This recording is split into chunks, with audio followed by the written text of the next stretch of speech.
Welcome to the Inn of Whispers, my friend. My name is Gabriel. Join me as I share a story I heard on my travels. This story is called Grandma's Mimic.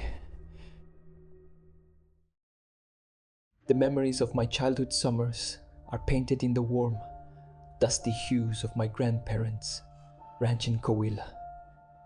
The air smelled of dry earth and roasting chilies, and the sun beat down on a world that felt timeless and safe. Their house was a long, low rectangle, a practical structure where rooms were divided by heavy curtains. Those curtains whispered secrets with every passing breeze. The heart of the home, the kitchen, was a separate, small building out back. This meant any midnight snack or drink of water was a journey into the vast, star-dusted darkness. The year I turned 10, my grandfather hauled a modern marvel into the old house, a bulky, plaid recliner. To a boy from the city, it was a spaceship cockpit. I campaigned relentlessly for the honor of sleeping in it. Finally, with a chuckle and a shake of his head, my grandfather relented. That first night, I fell asleep, feeling like a king on a throne. But kingship is fleeting. I was torn from sleep hours later by a thirst so intense it felt like my throat had been packed with sand. The house was utterly still, the kind of deep silence that seems to have a physical weight. And then I heard it. A soft, rhythmic shove step coming from the hall just beyond our curtain. My initial fear was soothed by a child's simple logic. It was just Grandma, unable to sleep. I pushed myself up on my elbows. In the sliver of space beneath the curtain, I saw a pair of legs walk past. I knew them as well as my own, the sensible, worn-in shoes, the hem of her favorite floral nightgown. She was pacing. Abuelita, can you give me some water? The footsteps halted.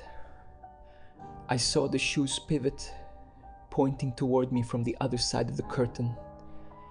They stood there for a heartbeat, two, as if considering my request. Then, they turned and walked with purpose toward the back door. I tracked their progress, waiting for the familiar groan of the hinge and the sound of her steps on the gravel path. Silence. It was a thick, swallowing silence that seemed to press in on my eardrums.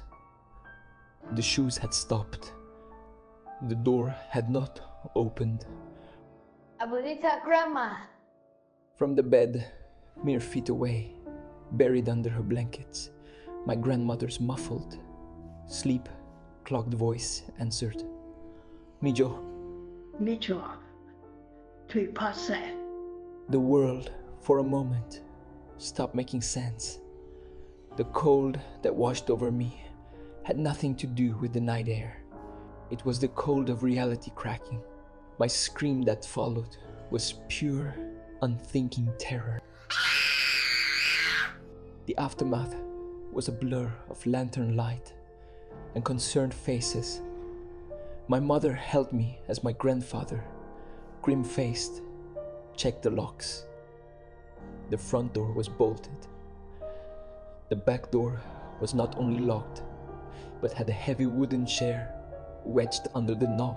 A nightly ritual he had performed himself. There was no one there.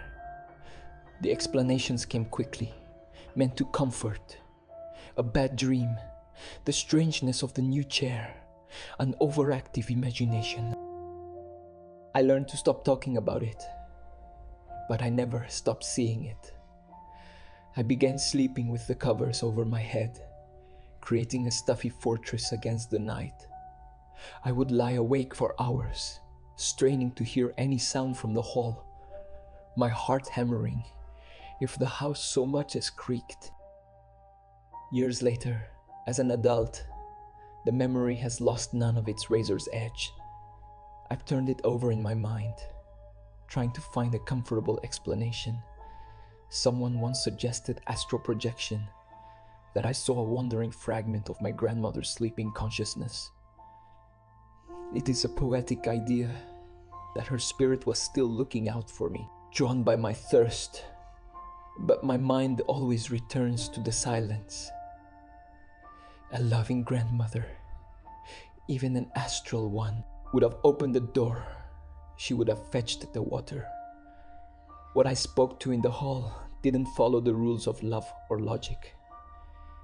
It was something that mimicked the beloved form with perfect accuracy, but didn't understand the purpose of a door. It was a thing that heard a child. LD's voice, and for a moment, pretended to be real before it dissolved back into the waiting dark. It left behind a silence that has lasted a lifetime. I hope you enjoyed this story, friend. Please share your thoughts below. Like and subscribe for more stories at WhisperInn. And if you have a chilling story you'd like to share, contact the innkeeper to have it whispered. But until then, safe travels, my friend.